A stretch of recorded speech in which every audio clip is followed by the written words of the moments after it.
கதை சொல்லுங்க பரிசு வெல்லுங்க போட்டிக்காக குழந்தைகள் அனுப்பியிருக்கிற கதைகளை கேட்க போறோம். கவனமா கேளுங்க. சிறந்த கதைக்கு வாக்களிக்க மறந்துடாதீங்க. உங்களுடைய வாக்கு அவர்களுக்கு மிகப்பெரிய அங்கீகாரத்தை பெற்றுத்தரும். Hi, my name is M. Pooja. I am studying 7th standard in Panchayat Union Middle School, Kottaipalayam.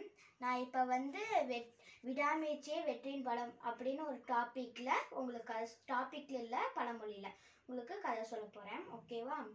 ஒரு ஊரில் நட்ராஜ் நிலாங்க ஒரு பையனும் ஒரு பொண்ணு இருந்தாங்க. அவங்களோட அம்மா இறந்துட்டாங்க. அவங்களோட அப்பாவுக்கு ரொம்ப உடம்பு சரியாமல் இருந்துச்சு. அதுக்கப்புறம் அவங்க ஊரில் ஒரு பணக்காரர் இருந்தார். அவங்க பையன் சீனாலேருந்து படிச்சுட்டு வரான். இந்த கொரோனா டைம்லலாம் அவங்க வந்துட்டாங்க, படிச்சுட்டு இருந்தவங்க வந்துட்டாங்க. சீனாலேருந்து வரும்போது அவங்க 2 ஒயிட் மவுஸ் வாங்கிட்டு இருந்தாங்க. அதுக்கு கொரோனா வைரஸ் இருந்திருக்கு. அது ஒரு வாரத்தில் அந்த மவுஸ் இறந்துருச்சு. அதுக்கப்புறம் அவங்க தூக்கி அது தெரியாமல் ரோட்லேயே போட்டாங்க.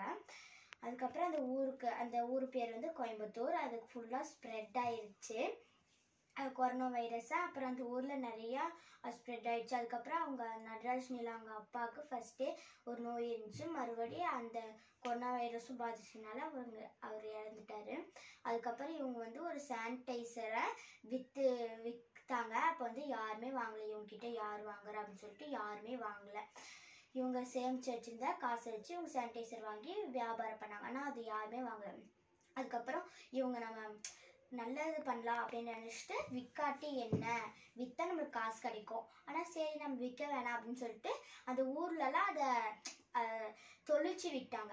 அதுக்கப்புறம் இவங்க செஞ்ச நன்மைனால அந்த ஊரில் கொரோனா வைரஸ் எல்லாம் போயிடுச்சு. இதுதான் நம்ம யாருக்கும் தீங்கு நினைக்கக்கூடாது. அதுக்கப்புறம் நம்மளுக்கு அவங்க கெட்டது செஞ்சாலும் நம்ம அவங்களுக்கு நல்லது தான் செய்யணும். ஓகேவா? இந்த கதையிலேருந்து நம்ம என்ன தெரிஞ்சுக்கிறோம்னா, விடாமுயற்சியே வெற்றியின் பலம். தேங்க்யூ.